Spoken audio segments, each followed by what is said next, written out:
Assalamualaikum warahmatullahi wabarakatuh. Kini saya ada tugas untuk mengecek Nissan Grand Livina tahun 2014 facelift. Low EPV ternyaman di kelasnya kalau menurut saya ya. Kalau dibandingkan dengan Avanza, Xenia, R3, tentu menurut saya itu yang paling nyaman adalah Nissan Grand Livina dengan plus dan minusnya masing-masing. Kita mulai dari pengecekan area apron atau pangkon shockbreaker. Di sini terlihat masih bagus karena tidak ada bekas las atau bekas repair. Saya akan kasih contoh apron yang bekas las atau bekas repair seperti ini. Ini salah satu contoh apron yang bekas repair. Di situ ada bekas las dan bekas dempul yang menandakan pernah terjadi tabrakan dari samping. Jadi kalau pernah terjadi tabrakan dari samping sampai parah seperti ini, maka sumbu simetris roda tidak akan ketemu, walaupun di sporing bagaimanapun tidak akan ketemu. Jadi kalau pada saat dipakai pasti agak limbung. Terlihat juga bulatan ini sudah tidak simetris, yang berarti sudah pernah di repair karena ada bekas tabrak.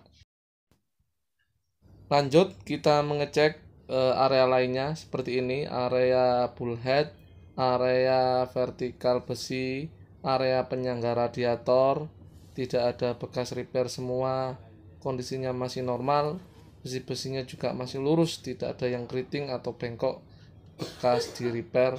Baut-bautnya juga masih bagus, apron sebelah satunya juga bagus, tidak ada bekas repair. Cara pengecekannya tidak berbeda jauh ketika kita mengecek mobil-mobil lainnya. Tapi yang kita harus garis bawahi ada beberapa poin penting yang harus kita lakukan pengecekan pada mobil Nissan Grand Livina ini. Apa saja itu? Yang pertama, Nissan Grand Livina itu biasanya sering kalah di area koil. Jadi ketika koilnya itu salah satu ada yang mati, biasanya langsung merambat, tidak lama. Koil 1, 2, 3, 4 ada yang mati, lainnya juga akan ikut mati juga. Karena memang ciri khasnya seperti itu, dan harga koilnya antara kisaran 700 sampai 800 ribu rupiah satu koil, dan jumlah koilnya ada 4. Selanjutnya kita cek perolian, baik itu oli mesin ataupun oli transmisi, transmisi manual dan transmisi matic. Yang perlu kita garis bawahi di sini, Nissan Grand Livina ini tidak bisa disamakan dengan mobil lain. Saya kasih contoh untuk oli transmisi matic. Seandainya ini mobil matic, ini mobil manual, tapi saya kasih contoh aja. Kalau oli transmisi maticnya Nissan Grand Livina itu tidak ada tulisan SAE berapa, kekentalannya berapa, tidak ada tulisan di kalengnya cuma ditulisi oli matic gitu aja, oli transmisi, tidak ada tingkat kekentalannya. Dan banyak orang itu hanya memprediksi dan mengira-ngira disamakan dengan oli transmisi mobil lain dipakai di Nissan Grand Livina. Akhirnya sering kejadian maticnya itu jebol, rusak gara-gara salah pemakaian standar oli. Jadi kalau kita beli, kita pastikan apakah orangnya itu memakai oli standar dari Nissan Grand Livina. Selanjutnya yang harus kita cek adalah area klakson. Mobil Nissan Grand Livina ini biasanya sering rusak di area klakson pada kabel spiralnya. Pada saat dibelokkan terkadang tidak mau bunyi, pada saat lurus mau bunyi. Nah, ini sering kejadian rusak di area kabel spiral. Dan untuk perbaikannya juga nggak murah ya, antara 800 sampai 1 juta, walaupun itu hanya perbaikan klakson saja.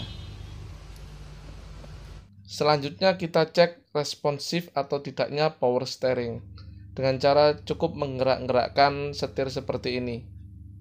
Kalau kondisinya responsif, ketika kita coba gerakkan perlahan-lahan seperti itu, dia tidak ada delay. Tapi kalau pada saat kita gerak-gerakan ada delay atau loading, itu menunjukkan power steeringnya tidak responsif. Selanjutnya kita cek area knalpot. Pada saat mesin hidup seperti ini, kita coba cek area knalpot. Di sini area knalpotnya ada basah air, bukan basah oli, dan ada sedikit warna hitam karena bekas kerak-kerak yang berada di area knalpot. Dan menurut saya ini masih wajar, masih normal ya. Ya seperti itu bagian-bagian yang harus kita garis bawahi pada saat melakukan pengecekan Nissan Grand Livina. Untuk area mesin lainnya hampir sama dengan pengecekan mobil-mobil yang ada di video saya. tidak banyak perbedaan, cuma beberapa hal itu yang perlu kita pahami, dan semoga bermanfaat.